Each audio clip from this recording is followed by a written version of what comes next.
albeit a sad instance of why we're here. Nonetheless, we are thankful for your support. But the reason in which we are here, as you see these hearses pass by, is to bury bad policing. We want to put an end to bad policing, and we want to demand change, and we want to demand change now.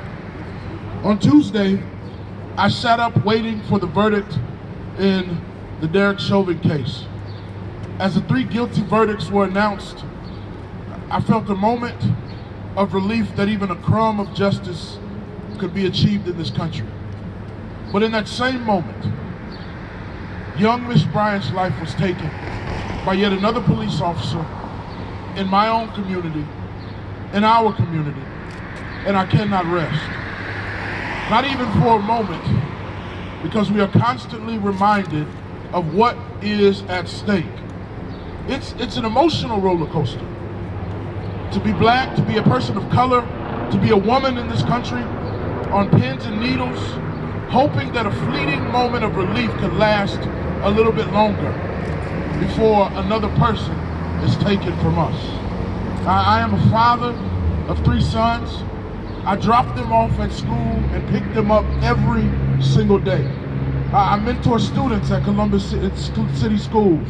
And not only do I hate the fact that people are traumatized by police, having a conversation about why my people are treated as such is one of the toughest things I've had to do as a father. As a father and an educator, I am hurt, I am tired of so many interactions with police ending in the nightmare of a funeral. As a father and an educator, I cannot rest until we realize that if something does not change, our communities will be destroyed for generations to come. This young lady was a daughter, a student, a young woman who deserved more than this country could offer. Like too many others, she deserved the care and humanity that in an instant, those police officers were incapable of providing. How many boys and girls have to die before we recognize that no system that relies on this much violence can be reformed? This vicious cycle cannot be reformed, and I cannot rest until we make the changes our community needs to keep our children safe, alive, and at home with care and humanity that they deserve. Despite our all too brief moment of relief earlier this week, it is clear to me that we can no longer expect the police to hold themselves accountable, nor can we continue to expect this broken justice system to care for the lives of our children when they show us again and again that they do not. We need to reimagine, or perhaps reassemble, the power within our own communities to fight these injustices on our own terms and recreate justice on our own terms. Ella Baker famously says, "We who believe in freedom cannot rest until it comes." We need change, and more importantly, we need to be a part of the change now. This is why May 11th, we need to have as much people power as possible at the Nehemiah Action to let our city leaders know that we mean business as bread gathers in great numbers, to hear from them the solutions on gun violence, police violence, and affordable housing. As a father and an educator, I cannot rest until our communities are empowered to keep our children safe, cared for, and alive, knowing that that is the world that they deserve. Thank you.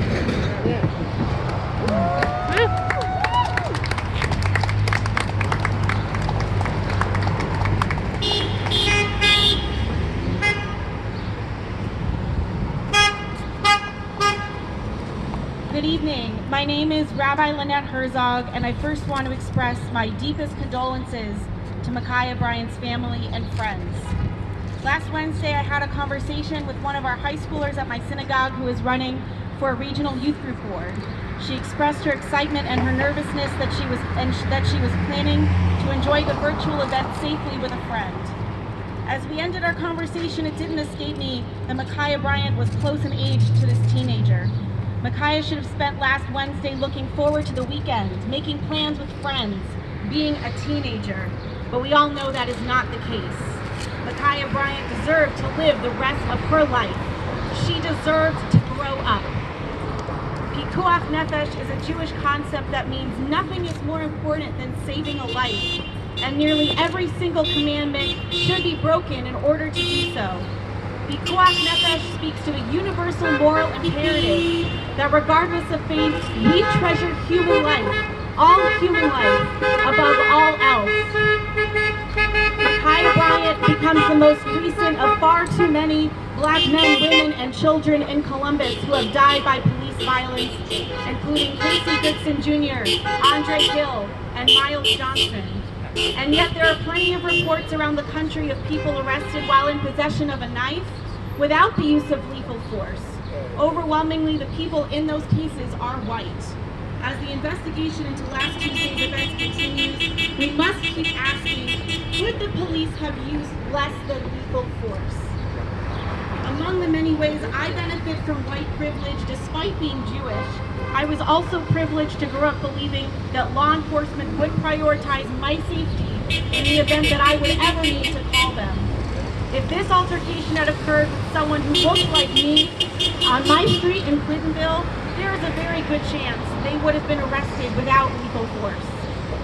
The trust between the citizens of Columbus and the CPD remains shattered as many Black residents have justifiably never trusted police.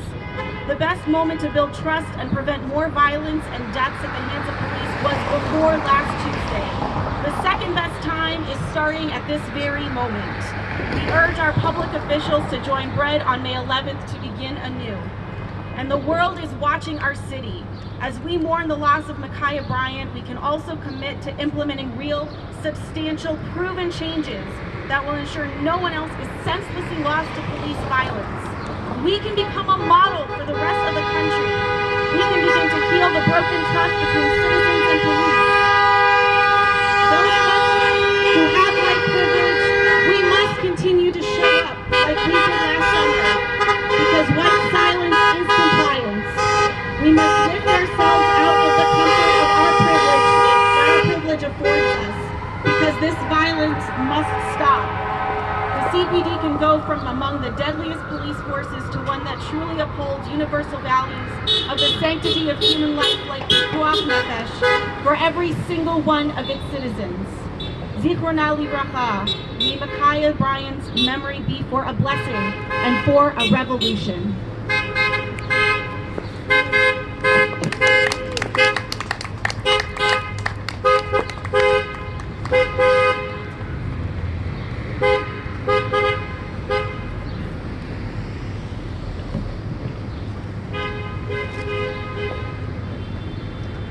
Good evening. I'm Reverend Edward Lewis, pastor of Bethany Presbyterian Church. Let me say that one more time, just in case can you hear me clearly? I'm Reverend Edward Lewis, pastor of Bethany Presbyterian Church. Thank you for this opportunity just to share a few words. Along with my fellow brothers and sisters of Bread, we come in solidarity to end deadly policing. We are fighting for the kind of policing that creates security rather than insecurity.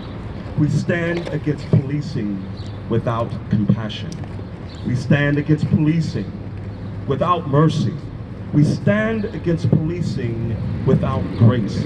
Policing that is racially motivated. We stand against policing that is abusive and dehumanizing. We stand against the sort of policing that is bereft of humanity. I'm not at all about to play Monday morning quarterback, passing judgment and criticizing these officers after the video has been released. Our claim is simple, and that is too many black and brown folks are dying at the hands of the police. Too many black folk like Freddie Gray, Sandra Bland, George Floyd, and others have died after being handcuffed and taken into custody by the police. It feels and looks as if black-skinned folk trigger the sort of violence that white-skinned folks do not. Our central concern right now must be to build trust, but that cannot be done with the current policing methods that appear brutal, abusive, uneven-handed, and even causing death to the innocent and the harmless.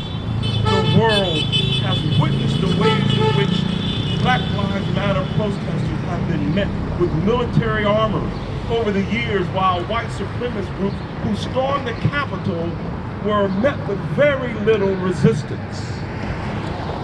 We must put to death deadly policing and establish a relationship that with our officers that brings security and safety and justice for all. Let me explain why I focus on this issue of trust. Some people, for good reasons, have never trusted the police anyway. For others, the breaking of trust is more recent. The litany of events over the centuries, over the decades, that has caused communities not to trust the police. Trust was broken back in the day when police enforced racial segregation. Trust was broken every time a black motorist was pulled over. The only thing suspicious about him was his blackness. Trust was broken when the Columbus Police Department so-called jump-out boys killed Henry Green. Trust was broken when police pepper sprayed peace protesters in the streets, including our officials Shannon Hardin, Joyce Beatty, and Kevin Boyce. Trust was broken when Casey Goodson Jr. was gunned down by a Franklin County Sheriff deputy. Trust was broken when Andre Hill was shot and killed by the Columbus police officer. The killing of Micaiah Bryant may be found by investigators to be justified, but that does not make it right. Let's be clear here. We need to establish trust with our Columbus police officers. Every life is precious in the eyes of God, and every death is tragic. We must do a better job with policing our communities. The Columbus Police Department and the City of Columbus leaders must earn our trust. So tonight we come together to bury deadly policing. We must begin the task of reimagining policing and Columbus safety and safety in Columbus. Instead of deadly force, I want to imagine de-escalation. Instead of stop and frisk, I want to imagine stop and assist. I want to imagine our police department as the best in the country for acknowledging harm done, but equally attending to broken relationships. I want to imagine a city where the oath to protect and serve is true on every street corner. We are here tonight to bury deadly policing. And on Tuesday, May 11th at 7 p.m. at the First Church of God on Refugee Road, Bread will unveil specific and proven strategies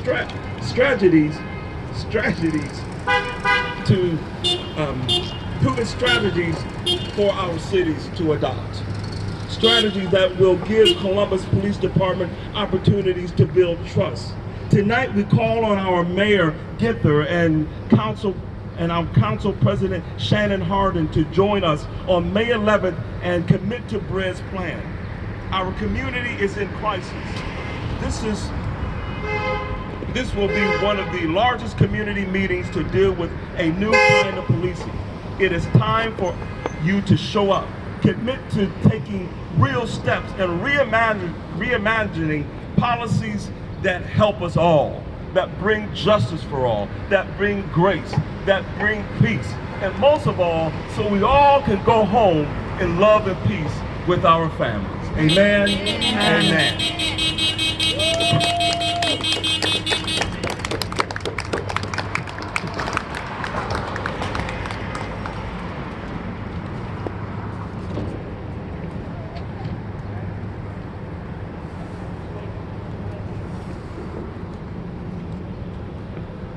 Hi, I'm Cathy Levine, co-president of Bread Organization.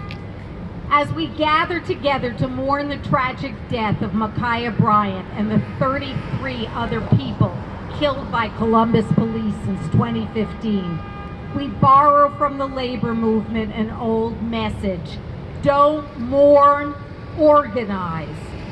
Brett's Police Reform Committee formed shortly after the killing of George Floyd because our members shared the grief and anger of many in our community at the repeated killings of black people by police officers around the country and at home. Here we are again. Our research taught us that we don't have a problem of a few bad apples in the Columbus Police Department, but instead a system and culture of policing that was formed for the purpose of enforcing racist government policies, from slavery to pretextual traffic stops. Yes, we have many decent police officers in Columbus Division of Police, but they are trying to do their jobs in a broken, racist system and culture. We need a complete reimagining of public safety. The changes won't happen overnight, but we must begin now to implement proven solutions. Today, Brett has some urgent messages for Mayor Ginther and City Council. Voters overwhelmingly supported a civilian review board to provide independent oversight of the police, and tonight City Council is voting to accept members of that board. If the CRB is going to have any chance of doing its job properly, it must have the power to subpoena witnesses and documents and to make recommendations on discipline. Whether the CRB has those powers depends on negotiations going on right now behind closed doors between Mayor Ginther and the Fraternal Order of Police. We need Mayor Ginther to stand up for transparency and accountability on behalf of the public, whose members have either lost trust with the police or never had it to begin with. The tragic killing of teenage Micaiah Bryant has raised many questions. The powers that be are cautioning us to wait until we have all the facts before making a judgment. But how can we have all the facts if the Civilian Review Board lacks the power to subpoena witnesses and documents? The second urgent concern is Mayor Ginther's choice of a new police chief. Our research has shown that cities that are making progress in changing police culture and reimagining public safety are led by police chiefs who are strong advocates and leaders for reform. In December 2019, Mayor Ginther ignored the recommendations of his own search committee, overlooking an external candidate with expertise in police reform in favor of an insider, then Deputy Chief Thomas Quinlan, the clear choice of the Fraternal Order of Police. The FOP had its shot. In fact, they've had too many shots, literally. Now, Mayor Ginther, your selection of a new chief can be a critical step toward establishing legitimacy and trust between police and the community. We urge you to choose a police chief who is a champion of police reform, who acknowledges harm done to the community by the Columbus Division of Police and commits to bring about structural and cultural change. These are just two steps our city officials can take now, but there is so much more that can and should be done to reimagine public safety. We call on the mayor and our elected officials to show up on May 11th at 7 p.m. at the First Church of God to meet with the thousands of people gathered so that we can work together on bringing proven solutions to the problem of bad policing in Columbus and finally put to rest dangerous policing. Thank you.